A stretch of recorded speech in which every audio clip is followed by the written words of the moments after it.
ज्ञान the treasure में आपका स्वागत है। और हम आपको टाइटैनिक से जुड़ी कुछ बातें बताएंगे जो कि गलत है पर लोग उसको सच मानते हैं। देखिए, अपने दौर में टाइटैनिक सबसे सुरक्षित जहाज माना जा रहा था और उस जहाज को डूबे हुए 105 साल बीत चुके हैं। ये जहाज अपनी पहली यात्रा में दुर्घटनाग्रस्त होकर डूब गया था।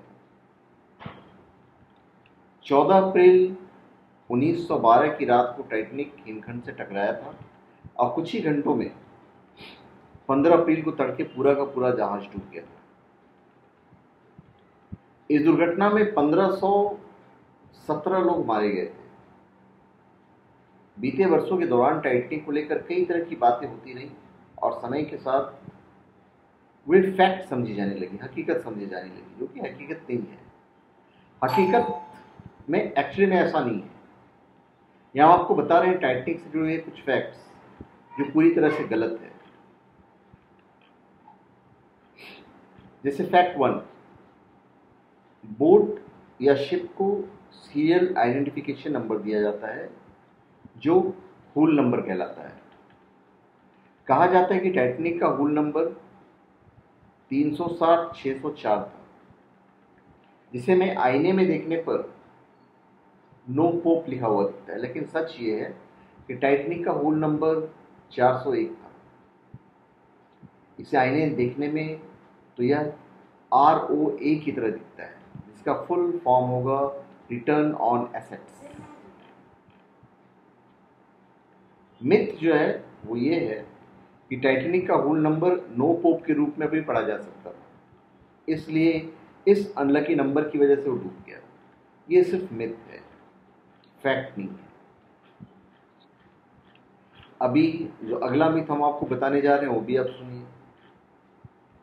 अगला मिथ है कि टाइटैनिक के लुकआउट्स के पास दूरबीनें नहीं थी।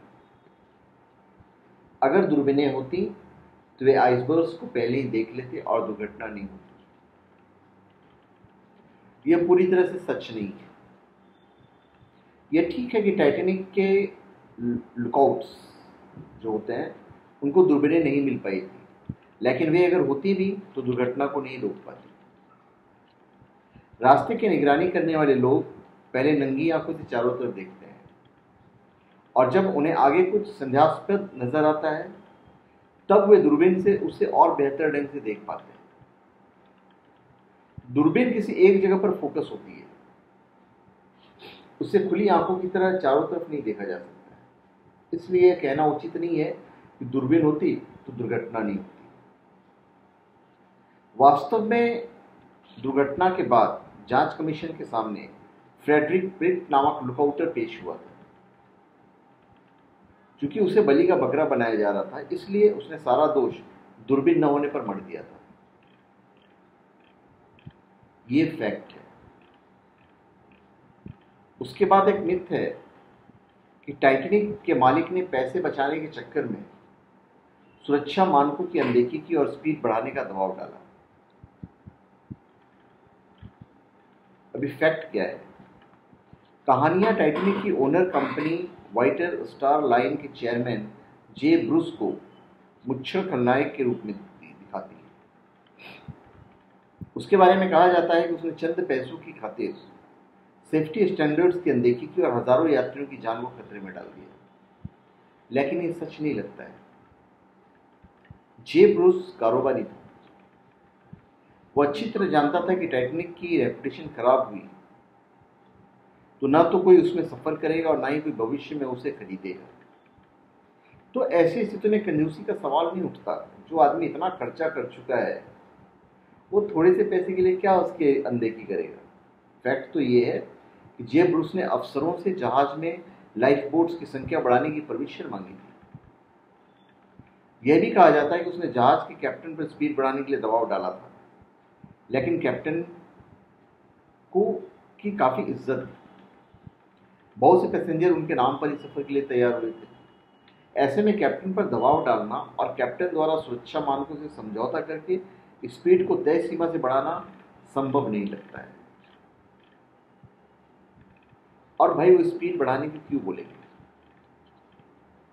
एक और मिथ है कि जहाज के कोल बंकर में लगी आग ने जहाज को कमजोर कर दिया था, जिसके कारण आइसबर्ग्स की टक्कर से वो धाराशायी हो गया। सच ये है कि टाइटैनिक के कोल बंकर में आग लगी थी, लेकिन उस पर काबू पा लिया गया था। इसके अलावा टाइटैनिक के जिस हिस्से पर क्षति दिखाई जाती है वो कोल बंकर से 50 फुट की दूरी पर था। हकीकत यह है, एक मिथ यह है कि तीसरे दर्जे के पैसेंजर्स को ताले में बंद कर दिया गया था, इसलिए बड़ी संख्या में मारे गए। टाइटैनिक के तीसरे दर्जे में करीब 700 लोग थे, उनमें से मात्र 180 लोग ही बच पाए थे। इसलिए भी ताले में बंद कर देने वाली थ्योरी को स्वीकार किया जाता है। लेकिन सच तो यह है कि जहाज के निचले हिस्से में बने तीसरे दर्जे से अपर डेक की ओर पहुंचने के लिए कई रास्ते थे। इसके अलावा कई यात्री शांति से अपनी जगह पर बने रहे, क्योंकि वो सुन रहे थे कि उन्हें बचाने के लिए एक जहाज चल पड़ा है और 1 घंटे में पहुंच जाएगा। इसलिए उन्होंने अफरा तफरी का हिस्सा बनने के बजाय नीचे ही रहना पसंद किया। तीसरे दर्जे के लोगों की ज्यादा मौतों का एक कारण यह भी समझा जाता है कि उनमें से बहुतों को अंग्रेजी नहीं आती, इसलिए वे इंस्ट्रक्शंस को समझ नहीं पा रहे थे। उसके बाद एक मिथ यह है कि टाइटैनिक से दुनिया का पहला एसओएस कॉल हुआ था। टाइटैनिक के सफर की बहुत पहले से ही एसओएस सिस्टम लागू हो चुका था। ब्रिटिश जहाज इमरजेंसी में CQD मैसेज करते थे, जिसका मतलब होता था सिक यू डेंजर, डिस्ट्रेस। आपात स्थिति में मोर्स कोड के जरिए मैसेज भेजे जाते थे, जिसमें लेटर्स के डॉट्स से दर्शाया जाता था। CQD लिखने पर डॉट्स में कंफ्यूजन होता था, इसलिए 1906 में हुई दूसरी वर्ल्ड टेलीग्राफिक कॉन्फ्रेंस में SOS को इमरजेंसी मैसेज के रूप में चुना गया। इसमें कंफ्यूजन की आशंका नहीं थी, क्योंकि SOS को मोर्स कोड में 3 डॉट से लिखा जाता था। 1912 में टाइटैनिक के सफर तक यह प्रचलन में आ चुका था। हालांकि फैक्ट ये है कि टाइटैनिक से पहले CQD मैसेज भेजा गया और फिर SOS। उसके बाद का जो मिथ है वो मिथ ये है कि टाइटैनिक में पर्याप्त लाइफ बोट्स नहीं थी। अगर होती तो ज्यादा पैसेंजर्स की जान बच सकती थी। यह बात भी गलत है। यात्रा से पहले अधिकारियों ने देखा कि उसमें आवश्यक 16 बोट्स के अलावा 4 स्मॉल बोट्स भी हैं। हो सकता है कि टाइटैनिक की मजबूती और उसके डूबने की मामूली आशंका के चलते इतने को पर्याप्त माना गया हो। हालांकि विशेषज्ञों का अनुमान है कि अगर ज्यादा बोट्स होती तब भी ज्यादा यात्रियों को नहीं बचाया जा सकता था। इसका कारण यह है कि जहाज तेजी से डूबा। तड़के 2:15 बजे, मतलब सुबह का 2:15 बजे उसकी पूरी तरह से डूबने से 5 मिनट पहले ही आखिरी लाइफ बोट रवाना हुई।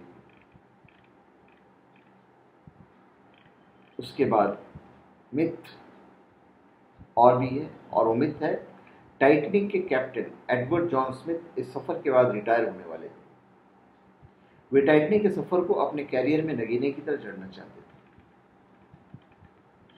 इस बात के कोई सबूत नहीं कि कैप्टन स्मिथ टाइटैनिक की पहली यात्रा के बाद रिटायर होने वाले थे। दरअसल यह अफवाह थी जो टाइटैनिक के सफर पर निकलने से पहले से चल रही थी। जहाज के निर्माता थॉमस एंड्रयूज आखिरी क्षणों में स्मोकिंग रूम में शांति से खड़े थे। यह बात जॉन स्टीवर्ट नामक आई विटनेस की गवाही पर आधारित है। हालांकि जॉन टाइटैनिक से निकली 15वीं बोट में सवार थे। यह 1:40 पर चली थी। इसका मतलब है कि टाइटैनिक को पूरी तरह डूबने में भी 35 से 40 मिनट बाकी थे। दूसरी तरफ एक अन्य अनाम प्रत्यक्षदर्शी ने आखिरी क्षणों में थॉमस एंड्रयूज को दूसरे की मदद करते हुए देखा। उसके बाद एक मिथ है कि टाइटैनिक में सामान रखने की जगह पर एक शापित ममी आमीन रा भी थी, जिससे नकारात्मक शक्तियां अट्रैक्ट हुई और उसके चलते दुर्घटना हुई। बिल्कुल गलत बात है। टाइटैनिक में कोई ममी नहीं।